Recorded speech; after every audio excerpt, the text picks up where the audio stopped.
కోల్పోతున్నానేమో, నా కుటుంబం నష్టంలోకి వెళ్ళిపోతుందేమో, నేను నష్టంలోకి వెళ్ళిపోతున్నానేమో, నా పిల్లలు నష్టంలోకి వెళ్ళిపోతున్నారేమో, కుటుంబాలు పాడవుతున్నాయేమో, శాపాన్ని తెచ్చుకుంటున్నామేమో, సృష్టికర్తకు వ్యతిరేకంగా బ్రతుకుతున్నామేమో, అలా జీవిస్తున్నామేమో అన్న పరిశీలన ప్రతి వ్యక్తికి ఉండాలి.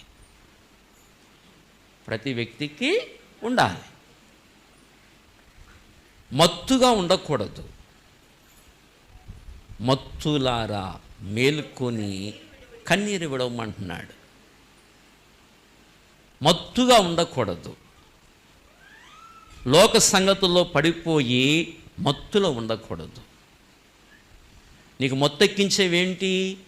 లోక సంగతులే.